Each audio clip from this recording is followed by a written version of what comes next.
ಏನಾಯ್ತಂದ್ರೆ RCB 2 ಸರಿ cup ಹೊಡೆದ್ಬಿಡ್ತು. ಎಲ್ಲರೂ 10 second ಮೌನಾಚರಣೆ ಮಾಡೋಣ. ವರ್ಲ್ಡ್ ವಾರ್ ಬಂತು, ಗೋಲ್ಡ್ ಪ್ರೈಸ್ ಎಲ್ಲ ಹೈಕ್ ಆಯ್ತು, ಏನೇನಾಗಬೇಕು ಎಲ್ಲ ಆಗೋಯ್ತು. ಆದ್ರೆ ನಾನು ಮಾತ್ರ ಅದೇ ಜಾಗದಲ್ಲಿ ಇದ್ದೀನಿ.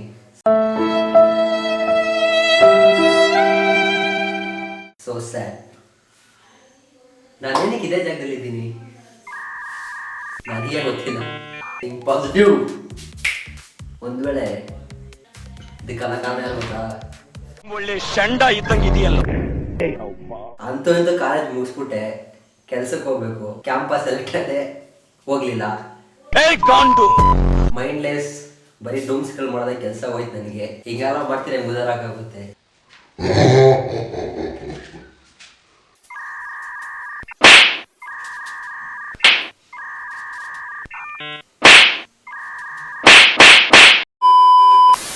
ಜೀವನದಲ್ಲಿ ಅವ್ರಲ್ಲಿ 1000 ಪ್ರಾಬ್ಲಮ್ ಇರುತ್ತೆ. ಆ ಪ್ರಾಬ್ಲಮಲ್ಲಿ ಅಡಿಷನಲ್ ಪ್ರಾಬ್ಲಮ್ ಮಾಡ್ಕೊಳ್ಳೋದು ನಾವೇ. ಐ ಮೀನ್ ನಾನೇ. ಕಾಲೇಜ್ ಮುಗಿದ್ಮೇಲೆ ಎಲ್ಲರಿಗೂ ಒಂದು ಡೈರೆಕ್ಷನ್ ಬರುತ್ತೆ, ಈ ಕಡೆ ಹೋಗ್ಬೇಕಾ ಈ ಕಡೆ ಹೋಗ್ಬೇಕಂತ. ನಾನು ಈ ಕಡೆನಿಲ್ಲ ಈ ಕಡೆನಿಲ್ಲ, ಸೆಂಟ್ರಲ್ ನಿಂತಿದ್ದೀನಿ. ಬೆಂಕಿ ಪಟ್ಟಣ ಹಚ್ಬಿಟ್ಟು ಜೀವನನೇ ಮುಗ್ತಾ ಹೋಗುತ್ತೆ. ಕಾಲೇಜ್ ಮುಗಿದ್ಮೇಲೆ ಸುಮ್ಮನೆ ರಾಗಂದ್ರೆ ಸುಮಾರು ಜನ ಲೆಫ್ಟ್ ಟು ರೈಟ್ ಅಂತ ತಗೋತಾರೆ ದಾರಿ. ಈ ರೈಟ್ ಹೋಗೋರು ಹೆಂಗೋ ಬದುಕತ್ತಾರೆ, ಈ ಲೆಫ್ಟ್ ಹೋಗೋರು ತಲೆ ಕೆಳಗಡೆ ಜಂಪ್ ಮಾಡಬೇಕು. ಈ ಲೆಫ್ಟ್ ಹೋಗೋರು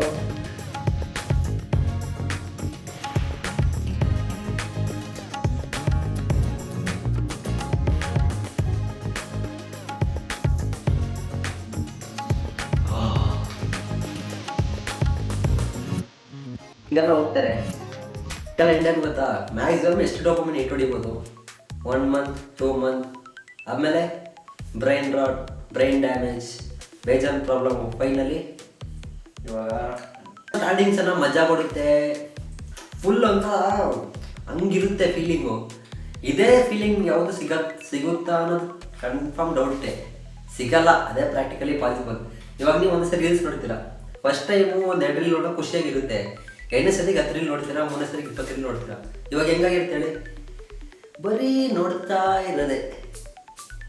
ನೋಡಿ ನೋಡಿ ನೋಡಿ ನೋಡಿ ನೋಡಿ ನೋಡಿ ನೋಡಿ ಫೋನೇ ಉಜ್ಜೋಗಿರುತ್ತೆ.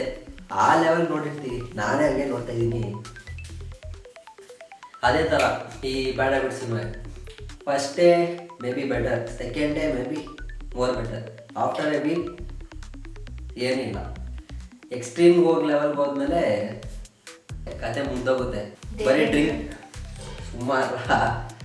ಬರೀ ಡ್ರಿಂಕಿಂಗ್, ಸ್ಮೋಕಿಂಗ್, ಗಂಜಾ, ಗುಟ್ಕಾ, ಪಾನ್ ಮಸಾಲ, ಇದು ಮಾತ್ರ ಬ್ಯಾಡ್ ಹ್ಯಾಬಿಟ್ಸ್ ಅಲ್ಲ. ಇನ್ಸ್ಟಾಗ್ರಾಮ್ ರೀಲ್ಸ್ ನೋಡೋದು ಅಡಿಕ್ಷನ್. ಇನ್ಸ್ಟಾಗ್ರಾಮ್ ನೋಡೋದು ಅಡಿಕ್ಷನ್ನೇ. ನೀವು ಈ ಸಿಗರೇಟ್, ಸ್ಮೋಕಿಂಗ್, ಡ್ರಿಂಕಿಂಗ್ ಎಲ್ಲ ಮಾಡ್ತಾರೆ, ಯಾವ ಲೆವೆಲ್ ಬ್ರೈನ್ ಡ್ಯಾಮೇಜ್ ಆಗುತ್ತೋ ಅದಕ್ಕಿಂತ ಒಂದು ಪಟ್ಟು ಜಾಸ್ತಿನೇ ಇನ್ಸ್ಟಾಗ್ರಾಮ್ ರೀಲ್ಸು, ಶಾರ್ಟ್ಸು ನೋಡೋದ್ರಿಂದ ಬ್ರೈನ್ ಡ್ಯಾಮೇಜ್ ಆಗುತ್ತೆ. ಇದು ಮಾತ್ರ ಅಲ್ಲ, ಇನ್ನೊಂದು ಹೊರದೇಶಕ್ಕೆಲ್ಲ ಹೋಗಿ ಬರ್ತೀರ ನೈಟಲ್ಲಿ ಕಾಮನ್, ಅದ್ರ ಬಗ್ಗೆ ಸಂಡೇ ಒಂದು ಟಾಪಿಕ್ಗೆ ಡಿಸ್ಕಸ್ ಮಾಡೋಣ. ಈ ಥರ ಎಲ್ಲ ಮಾಡ್ತಾಯಿದ್ರೆ ಎಷ್ಟು ಬೇಗ ಆಗ್ತದೋ ಅಷ್ಟು ಬೇಗ ಹೋಗಿ ಮನೆ ಕಳದೆ. ಒಂದು ಡಿಫ್ರೆನ್ಸ್ ಏನಂದರೆ, ಡ್ರಿಂಕಿಂಗ್, ಸ್ಮೋಕಿಂಗ್ ಮಾಡಿದಾಗ ಬಾಡಿ ಡ್ಯಾಮೇಜ್ ಆಗುತ್ತೆ. ಈ ರೀಲ್ಸು ಕಾಮನ್ ನೋಡೋದ್ರಿಂದ ಬ್ರೈನ್ ಡ್ಯಾಮೇಜ್ ಆಗಿದ್ಮೇಲೆ ಡೇ ವೇಕಪ್ ಆಗದೆ ಲೈಫೇ ಡ್ಯಾಮೇಜ್ ಆಗೋಗುತ್ತೆ. ಎರಡರ ಫೈನಲ್ ಔಟ್ಪುಟ್ ಲೈಫ್ ಡ್ಯಾಮೇಜ್ ಅಷ್ಟೇ.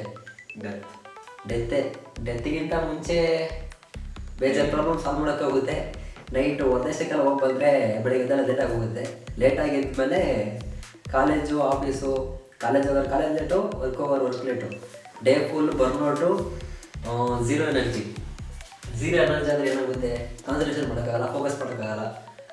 ಟೀಚರ್ ಪಾಠ ಮಾಡ್ತಿದ್ರೆ ನಿದ್ದೆ ಬರ್ತಾ ಇರುತ್ತೆ, ತೂಗಿಡ್ಸ್ತಾ ಇರಬೇಕಷ್ಟೇ. ಕೆಲ್ಸಕ್ಕೆ ಹೋದರೆ ಏನು, ಅಲ್ಲೂ ಇನ್ನೂ ಪ್ರಾಬ್ಲಮ್ಮೇ. ಕಾಲೇಜಲ್ಲೇ ತೂಗಿಡ್ಸ್ಕೊಂಡು ಮನಿಕೊಂಡು ಟೈಮ್ ಪಾಸ್ ಮಾಡ್ಕೊಂಡು ಬರ್ಬೋದು. ಕೆಲ್ಸಕ್ಕೆ ಹೋದಾಗ ಮಾಡೋಕ್ಕಾಗಲ್ಲ. 1 ನಿಮಿಷ ಮನೆಗೆ ಹೋಗ್ಬಿಟ್ರೆ ಮ್ಯಾನೇಜರ್ ಬರ್ತಾರೆ, ಏನಪ್ಪಿ ಮಾಡ್ತಿದ್ಯಾ ಅಂತ. ಇದರೆಲ್ಲ ಪ್ರಾಬ್ಲಮ್ ಸಾಲ್ವ್ ಮಾಡಬೇಕಂದ್ರೆ ಒಂದೇ ಆದಷ್ಟು ಇದನ್ನೆಲ್ಲ ಕಮ್ಮಿ ಮಾಡಿ. If you want expect good life, you have to make a discipline your life. Make some good habit ಅಷ್ಟೇ.